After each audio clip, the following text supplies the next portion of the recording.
नमस्कार, आप देख रहे हैं जनता टीवी और मैं हूं आपके साथ दिशा। और मैं हूं आपके साथ जागृति खंतवार। चलिए बात करते हैं देवभूमि की। मुख्यमंत्री पुष्कर सिंह धामी ने सोशल मीडिया प्लेटफॉर्म एक्स पर पोस्ट कर केंद्रीय गृह मंत्री अमित शाह के आगमन पर उनका स्वागत किया। मुख्यमंत्री पुष्कर सिंह धामी ने लिखा, देश की आंतरिक सुरक्षा को सुदृढ़ करने में महत्वपूर्ण योगदान देने वाले प्रभावशाली प्रशासक केंद्रीय गृह एवं सहकारिता मंत्री आदरणीय श्री अमित शाह जी का देवभूमि उत्तराखंड आगमन पर हार्दिक स्वागत व अभिनंदन।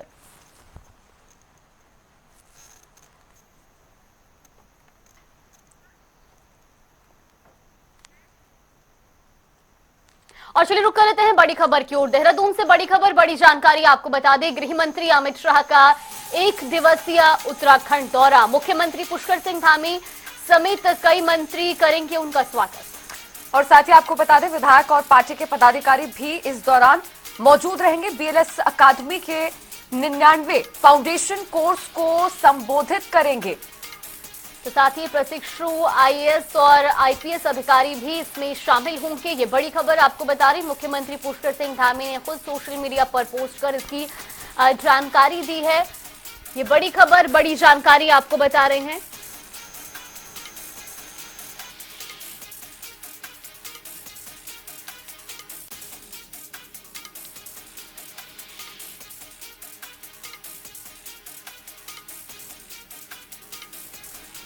इसी खबर पर ज्यादा जानकारी के साथ हमारे सहयोगी यशराज आनंद हमारे साथ जुड़ गए। यशराज,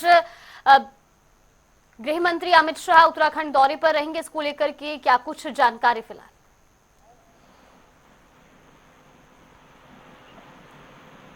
यशराज, आप तक मेरी आवाज पहुंच रही है? जी आवाज आ रही है जी। बिल्कुल, केंद्रीय गृह मंत्री अमित शाह उत्तराखंड दौरे पर रहेंगे, उसे लेकर फिलहाल क्या कुछ अपडेट सामने आ रही है? जी बिल्कुल, मैं बताना चाह रहा हूँ गृह मंत्री अमित शाह उत्तराखंड आ चुके हैं। जौली ग्रांट एयरपोर्ट पर वो उतर चुके हैं और जौली ग्रांट एयरपोर्ट पर उतरने के बाद तमाम वरिष्ठ पदाधिकारियों के द्वारा अमित शाह का फूल मालाओं के साथ स्वागत किया गया। वहीं अमित शाह के आने के बाद वहां पर एक मीटिंग की व्यवस्था की है, जिसमें वहां पर एक मीटिंग भी संचालित की जा रही है। वही मीटिंग के बाद ही जानकारी मिलेगी कि इस मीटिंग में क्या क्या है। और उसके बाद अमित शाह वहां से मसूरी के लिए प्रस्थान करेंगे और अमित शाह जब मसूरी के लिए जाएंगे तो वहां पर भी उनकी एक मीटिंग चलेगी और मीटिंग के बाद शाम 4 बजे वो वापस जौली ग्रांट एयरपोर्ट पहुंचेंगे और वहां से फिर वापस दिल्ली के लिए रवाना होंगे। जी साथ ही यशराज, और कुछ कार्यक्रम जो प्रस्तावित है उसके बारे में कोई जानकारी आप दे पाएंगे, जिसके लिए आज केंद्रीय गृह मंत्री अमित शाह बताना चाह रहा हूँ कि अभी मीटिंग के बाद वहां पर जाकर वो तमाम आईएएस आईपीएस के साथ मीटिंग करेंगे। जिस मीटिंग में वो कई मुद्दों पर बात करेंगे, जैसे उत्तराखंड में बढ़ते हुए परिदृश्य को चेंज होते डेमोग्राफिक चेंज को लेकर भी होगी। दूसरी बात, आईएएस ऑफिसर सबसे मुलाकात करके, वो आईपीएस ऑफिसर से मुलाकात करके वो वहां पर उनसे बात करेंगे किस तरीके से चला जाता है शासन प्रशासन में, किस तरीके से समन्वय बनाकर चलने की आवश्यकता होती है। दूसरी सबसे बड़ी बात है कि वहां पर मीटिंग में ट्रेनी लोग भी रहेंगे, ट्रेनी आईएएस भी वहां पर रहेंगे और उनके साथ भी उनकी मीटिंग होगी।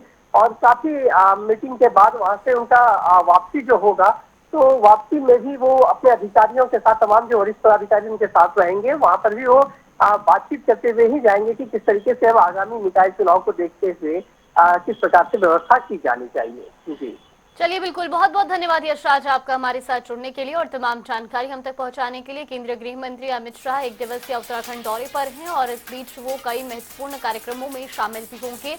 ये बड़ी खबर, बड़ी जानकारी देहरादून से।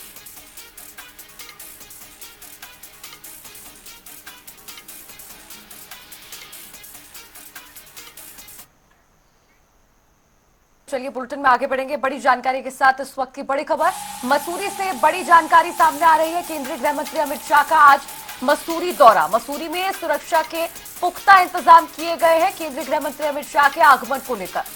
तो आज मसूरी में लाल बहादुर शास्त्री प्रशासन अकादमी जाएंगे गृह मंत्री। ये बड़ी खबर आपको बता रही, जहां मसूरी में आयोजित कार्यक्रम में वो शिरकत करेंगे और इस दौरान उनके साथ उत्तराखंड के मुख्यमंत्री पुष्कर सिंह धामी भी मौजूद रहेंगे।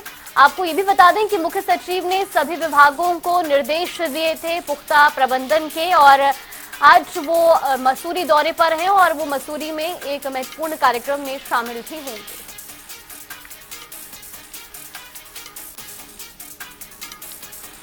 वही मसूरी से हमारे सहयोगी सुनील सोनकर हमारे साथ जुड़ गए। सुनील, आज केंद्रीय गृह मंत्री अमित शाह मसूरी पहुंचे हैं और फिलहाल क्या कुछ जानकारी मिल रही है? मसूरी में आज क्या कुछ खास कार्यक्रम रहेंगे उनके? तो देखिए, अगर बात करी जाए तो केंद्रीय गृह मंत्री अमित शाह अब से कुछ देर बाद मसूरी पहुंचेंगे। वो देहरादून जौलीग्रांट एयरपोर्ट पहुंच गए हैं, जहां पर प्रदेश के मुख्यमंत्री पुष्कर सिंह धामी ने उनका स्वागत कराया और दोनों जने विशेष विमान से मसूरी के लिए रवाना हो गए, जहां पर जौलीग्रांट करीब 12:30 बजे वो जौलीग्रांट हवाई अड्डे पे पहुंचेंगे और वहां पर सड़क मार्ग से वो लाल बहादुर शास्त्री प्रशासनिक अकेडमी भारी सुरक्षा के बीच जाएंगे और यहाँ पर 99 जो IAS ऑफिसर्स का 99 फाउंडेशन कोर्स है, उसका समापन समारोह है और यहाँ पर वो पूरे कार्यक्रम में शिरकत करेंगे। जो ट्रेनी IAS अधिकारी है उनसे वार्तालाप भी करेंगे और ये भी माना जा रहा है कि संगठन के मद्देनजर भी ये दौरा काफी महत्वपूर्ण माना जा रहा है।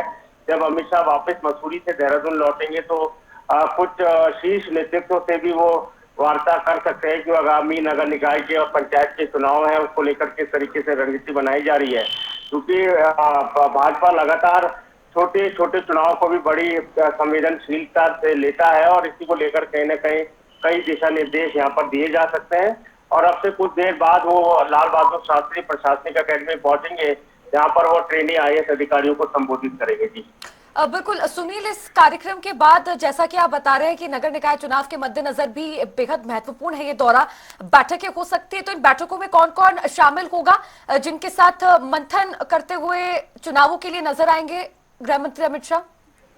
जी देखिए, अगर क्योंकि अभी बैठक किस तरीके से होगी इसकी अभी कोई पुख्ता जानकारी नहीं है। जिस तरीके से यहाँ पर प्रदेश महामंत्री ने कल प्रेस कॉन्फ्रेंस करके बताया था कि ये संभावना से इनकार नहीं किया जा सकता कि अमित शाह एक बैठक यहाँ देहरादून में कुछ समय के लिए ले सकते हैं, जिसमें मुख्यमंत्री पुष्कर सिंह धामी और प्रदेश के जो प्रदेश अध्यक्ष के साथ साथ बड़े नेता वहां पर शामिल होंगे और कई दिशा निर्देश यहाँ पर दिए जा सकते हैं। तो ऐसे में अभी चूंकि लाल बहादुर शास्त्री प्रशासनिक अकेडमी का दौरा है, दोनों मुख्यमंत्री और केंद्रीय गृह मंत्री अब से कुछ देर बाद लाल बहादुर शास्त्री प्रशासनिक अकेडमी में होंगे और वहां पर IAS ट्रेनी जो अधिकारी है उनको संबोधित करने के बाद वो वापस देहरादून के लिए लौटेंगे और हो सकता है कि वहां पर एक छोटी सी बैठक कर ली जाए। चलिए ठीक है, बहुत बहुत शुक्रिया सुनील आपका जुड़ने के लिए और तमाम जानकारी साझा करने के लिए।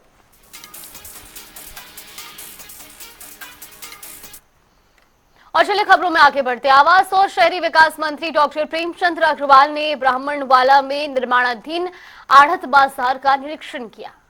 तो वहीं इस दौरान MDDA ने निर्माणाधीन पार्किंग, फायर स्टेशन आदि का निरीक्षण किया। साथ ही उन्होंने कार्यों में गुणवत्ता बनाए रखने के लिए अधिकारियों को निर्देशित भी किया।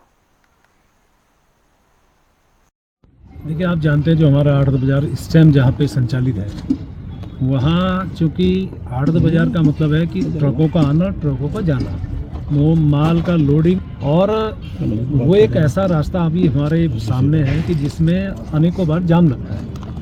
व्यापारियों को भी दिक्कत होती है, अन्य लोगों को भी दिक्कत होती रही।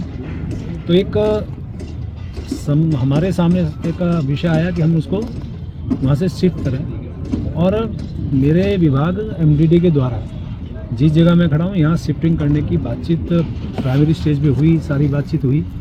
तो 356 हमारे प्रभावित व्यापारी हैं जिनको हम लोग शिफ्ट करने की स्थिति में हैं, जिसमें लगभग 200 लोगों ने कंसेंट दी है कि उनको प्लॉट दिया जाए, जिस वैल्यू का वहाँ पे उनकी दुकान है उस वैल्यू के हिसाब से यहाँ पे उनको प्लॉट हम दे रहे हैं। और ये 126 करोड़ रुपए की योजना से लगभग 10 हेक्टेयर में यहाँ हम लोग, आप देखिए मेरे पीछे एक पार्किंग बन रही है जिसमें 570 गाड़ियों की पार्किंग हो सकेगी।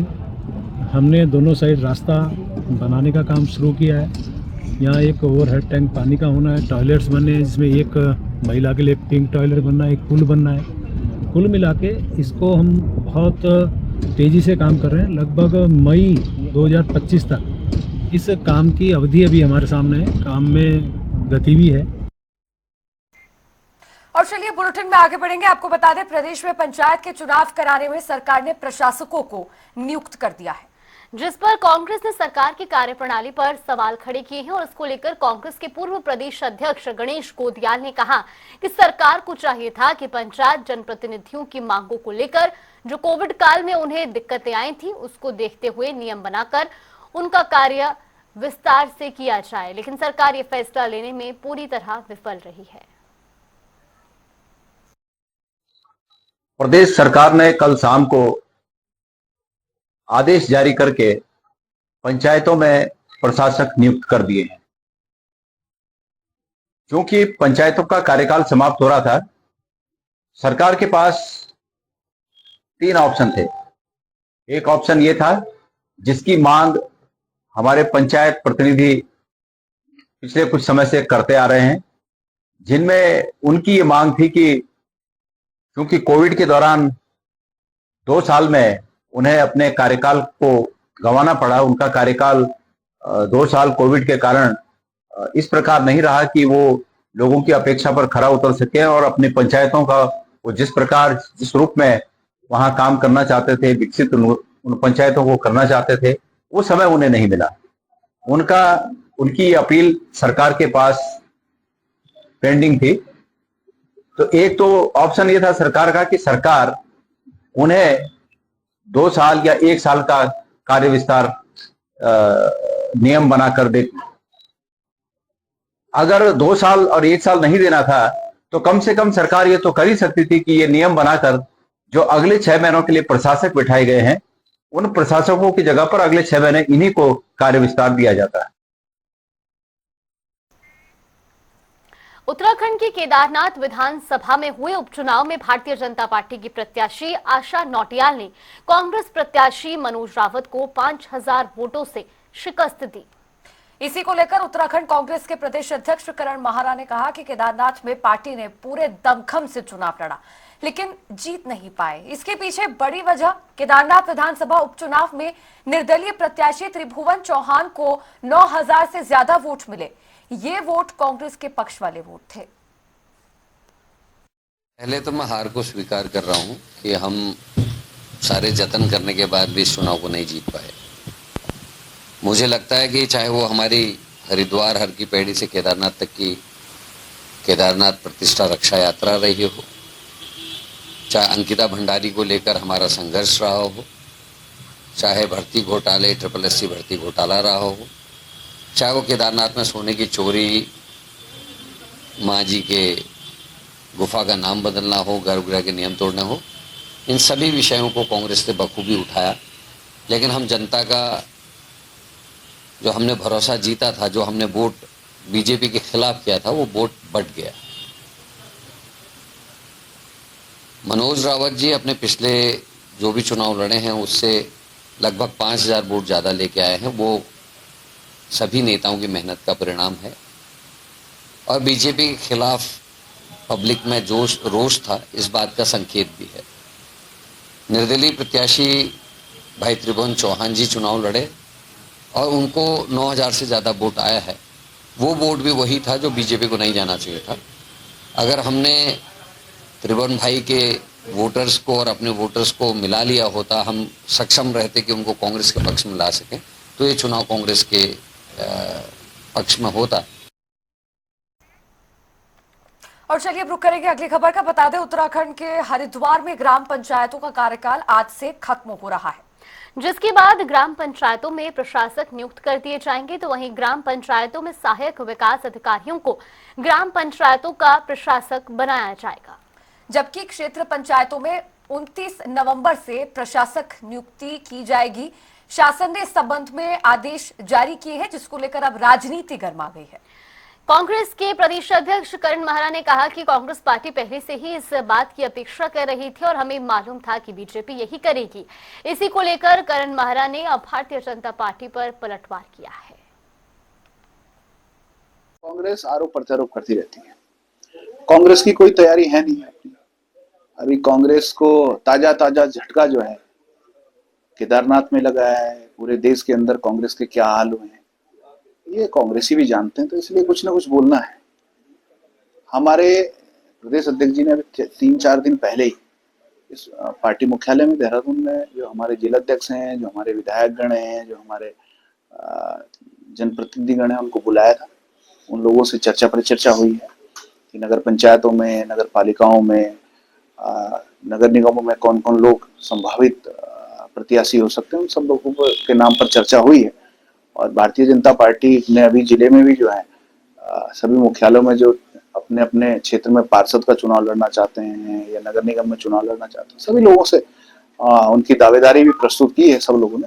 निश्चित रूप से भारतीय जनता पार्टी के सभी कार्यकर्ता और हमारा जो संगठन है वो तैयार है। पहले से ही इस चीज़ की अपेक्षा हम कर रहे थे और पता था कि बीजेपी यही करेगी, क्योंकि बीजेपी को एक आदत पड़ चुकी है कि प्रशासक बैठाओ और अपने पसंदीदा अधिकारियों को उसमें प्रशासक के तौर पर बैठा के अपने कार्यकर्ताओं को रेवड़ियाँ बांटें और जिसका लाभ उनको आने वाले निकट चुनाव में हो, और वही बीजेपी कर रही है। मुझे लगता है निकाय और पंचायत के चुनाव एक साथ करने की साजिश जो है बीजेपी रच रही है।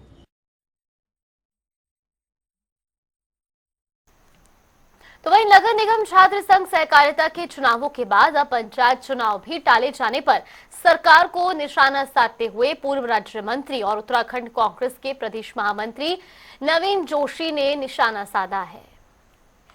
इसे सीधे सीधे हिटलर शाही उन्होंने करार दिया है और साथ ही उन्होंने कहा कि सरकार चुनाव न कराकर लोकतंत्र का गला घोट रही है। वार्ता रखी गई है। देखिए, सरकार पूरी दमनकारी नीति उत्तराखंड के अंदर अपना रही है। लोकतंत्र का गला सरकार घोटने का प्रयास कर रही है। पहले इन्होंने नगर निकाय के चुनाव टाले, 1 साल से ज्यादा का समय हो गया। ये कोर्ट को बार बार झूठ बोलते रहे, गुमराह करते रहे कि हम 6 महीने के अंदर चुनाव करा देंगे। पहले तो इन्होंने बोला कि हम समय पे चुनाव कराएंगे, वो समय पे नहीं कराया। इन्होंने कहा कि हम 6 महीने के अंदर चुनाव कराएंगे, वो नहीं कराया। फिर 3 महीने का समय बढ़ाया, तब भी नहीं कराया। फिर उन्होंने कहा कि हम अक्टूबर तक चुनाव करा देंगे, तब भी नहीं कराए। इन्होंने कहा कि हम नवंबर में अधिसूचना जारी कर देंगे, आज तक तो कोई अधिसूचना जारी नहीं हुई है। चुनाव को टाल रहे साल भर से। इन्होंने छात्र संघ के चुनाव टाल दिए, इन्होंने सहकारिता के चुनाव टाल दिए, अब इन्होंने पंचायत के भी चुनाव टाल दिए। ये किस प्रकार की सरकार उत्तराखंड के अंदर चल रही है? हम तो माननीय सुप्रीम कोर्ट से हम न्याय की गुहार करते हैं कि ऐसी सरकार को। चलिए, उत्तराखंड की खबरों में फिलहाल के लिए बस इतना ही। यहाँ पे रुकते हैं एक छोटे से ब्रेक।